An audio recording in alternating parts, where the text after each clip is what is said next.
I serve the rule of law. I don't serve the governor.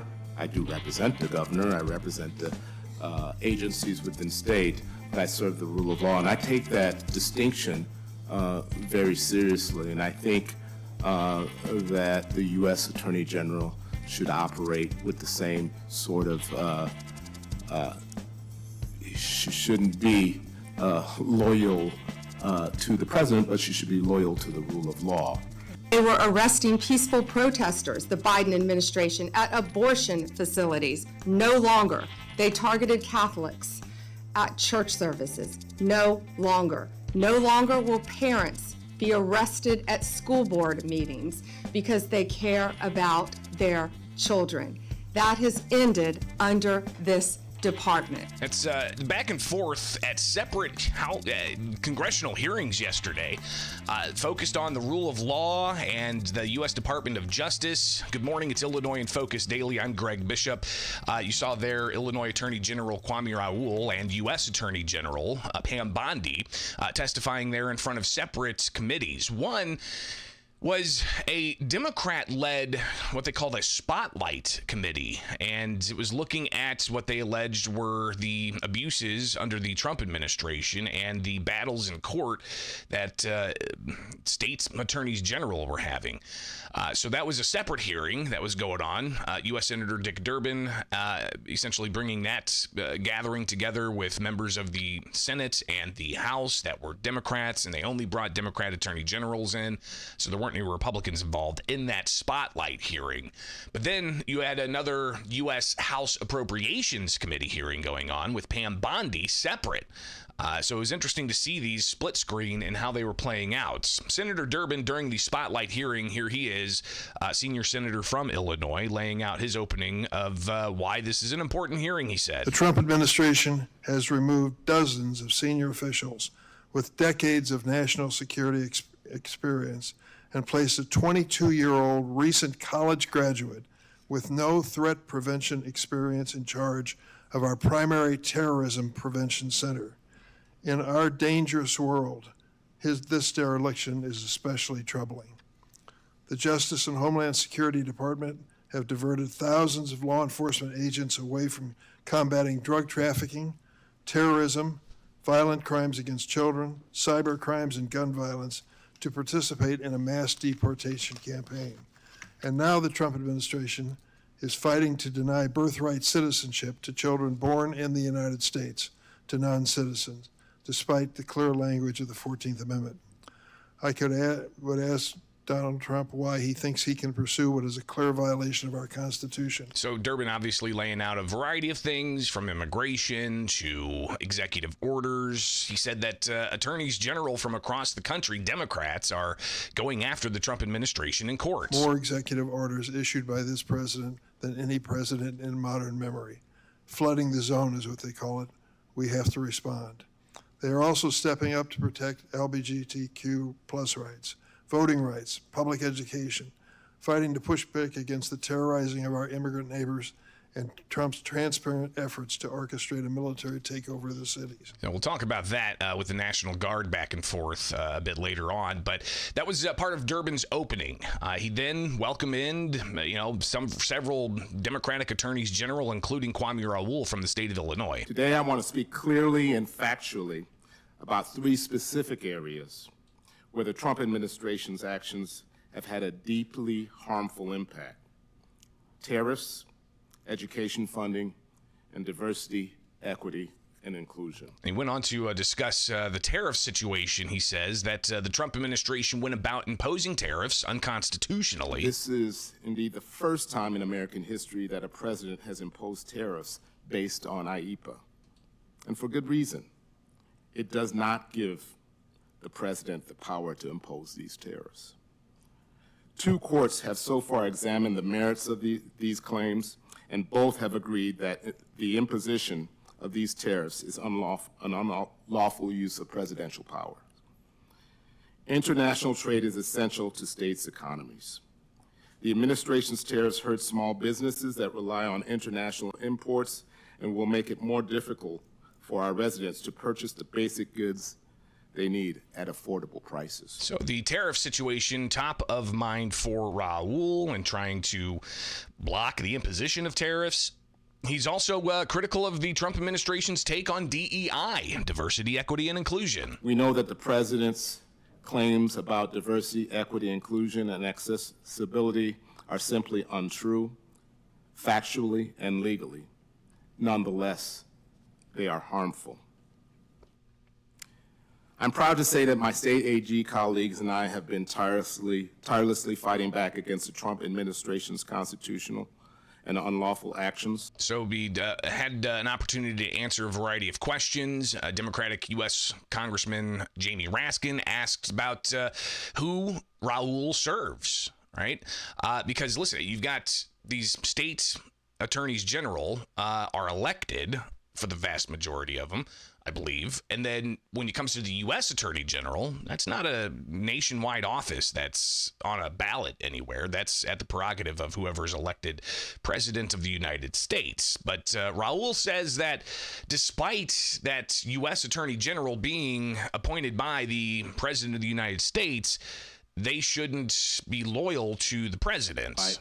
I serve as the Attorney General of the state of Illinois, and in Illinois, I am independently elected from the governor, and by way of that, I serve the rule of law. I don't serve the governor.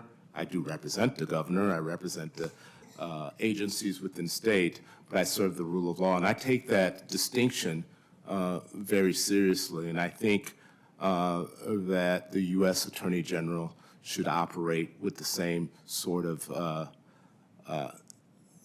she shouldn't be loyal to the president, but she should be loyal to the rule of law. That does not mean you're not representing the government and the administration, but you have to do so within the bounds of the rule of law, and we take that very seriously. Is there any one of you who would describe your job as being the governor's lawyer? Exclusively in any way? Okay. So Raoul said no, even though, again, Raoul, every time the governor gets sued, he's right there with his team to defend the governor's actions. I mean, look at the gun ban challenge, for instance. That was a lawsuit against Governor J.B. Pritzker, and Kwame Raoul comes in, and he's essentially running that case. You've got the laws being challenged about sanctuary state policies. Kwame Raoul's there defending the governor in that case. So interesting to hear that reaction. But other questions came up during this Democrat spotlight of, immigration enforcement, the Trump administration's executive orders concerning funding, and in particular, a question was asked about withholding FEMA funding from states that don't enforce immigration law for the federal government. In Illinois, as in many Midwestern states, we have tornadoes that have devastating impacts in central Illinois. What connection that has with the immigration enforcement when families are looking for help from their federal and state government to respond to emergencies? None. And just as we've acted in other matters where, again, the administration has acted inconsistent with federal law, with the laws that you all have put in place in Illinois v. FEMA. The administration has done it again, trying to leverage their goal of having an aggressive immigration enforcement, or trying to leverage the need that communities have when responding to emergencies to advance their immigration agenda. I think it's, again, unconscionable, and it's unlawful. So Raoul laying out that the tactics the Trump administration are employing, he says, are unlawful.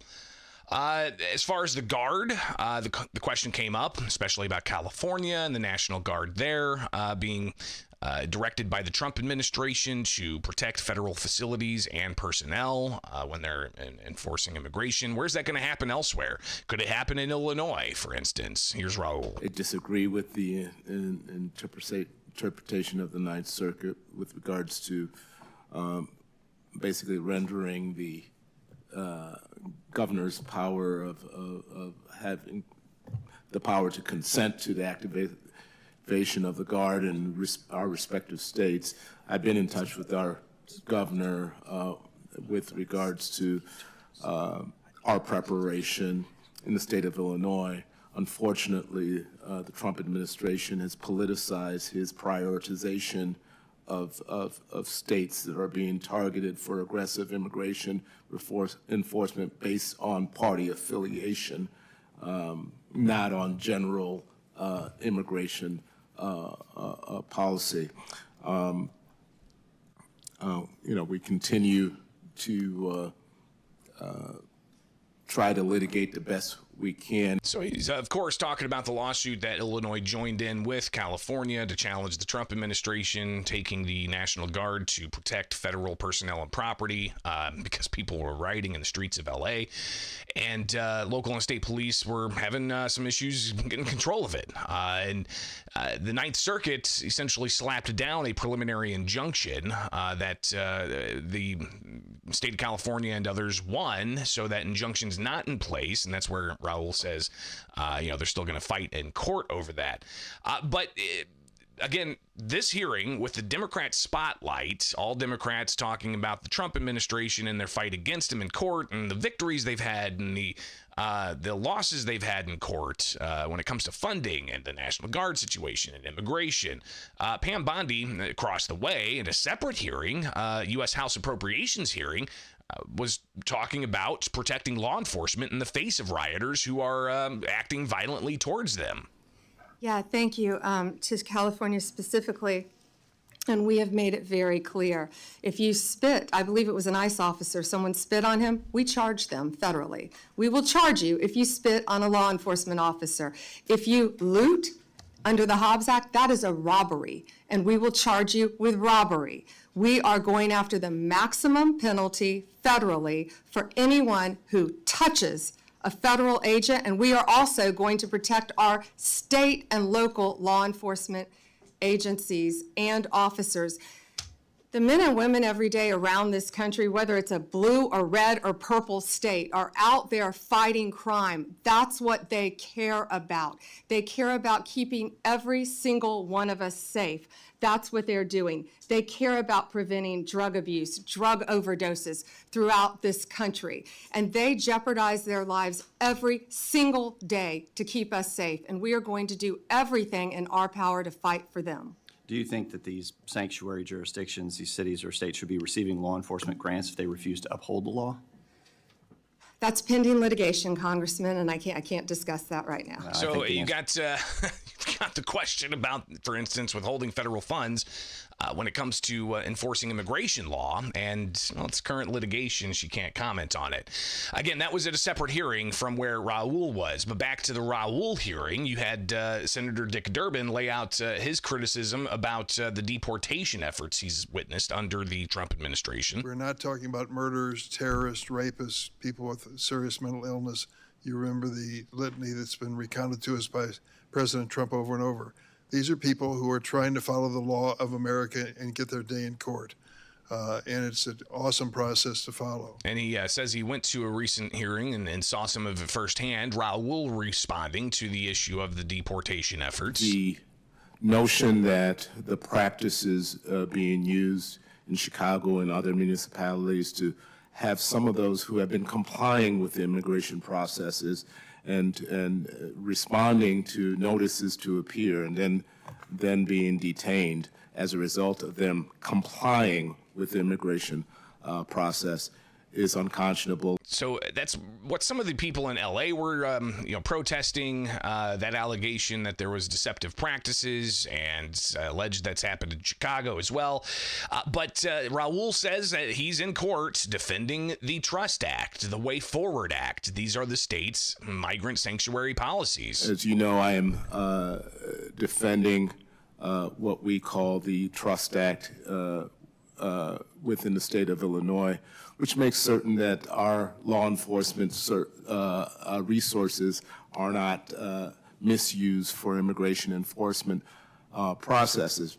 I know the administration has defined their efforts on immigration as to be targeted towards criminals, but the evidence with regards to those detained reflect a different story. Now, back to the hearing with Pam Bondi, the U.S. Attorney General. It was a House Appropriations hearing, and there were plenty of other questions other than just the spending of federal tax dollars for the Department of Justice.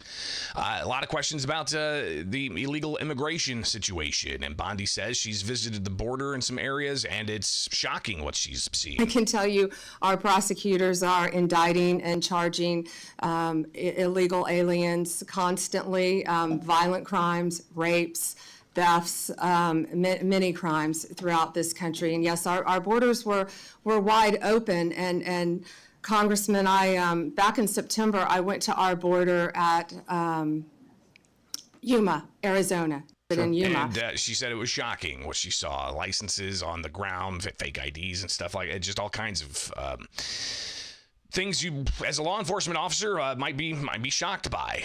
But let's take a look here at some of the latest, because I mean the Democratic AGs were talking about the victories they've had of blocking the Trump administration from withholding funding for certain things like medical research or such. But there's also been some failures thus far, some losses. Here's one in particular that Illinois Congresswoman Delia Ramirez highlighted yesterday. She said the Supreme Court's actions allowing the Trump administration to disappear people to countries they are not from, where they could face abuse and torture without ensuring due process. Today's ruling is shameful, she said, and it takes us back to the worst parts of our history, times when we treated people like cargo, shipping them wherever those in power pleased without concern of their safety, rights, or well-being. So again, that's after the Supreme Court permitted the Trump administration to resume third country removals, like deportations to Sudan with minimal notice. So you've got that as a, put that in the loss category for the Democrats trying to block the Trump administration from performing what the Trump administration believes are its duties. So you've got that. And again, here's another one that involves Illinois in particular. You've got that lawsuit that was filed, not just about challenging the sanctuary state status. That's still pending, and we're still waiting on some next steps in that case. But you had a separate case where the Department of Justice is challenging Illinois' E-Verify process, essentially saying that it's allowing for lax oversight of eligibility for workers when it comes to their immigration status. So yesterday, you had a motion filed by the state, by Kwame Raoul, against the Department of Justice to dismiss that particular case, saying that they failed to state a claim. So that memo filed on behalf of Kwame Raoul to essentially, reject the E-Verify case. So that's going to be continuing as well. So we'll be watching those lawsuits here with Illinois in Focus Daily. I'm Greg Bishop. Like, subscribe, hit that notification bell. Wake up with us each and every weekday morning as we bring you the latest of what's going on in the land of Lincoln with Illinois in Focus Daily.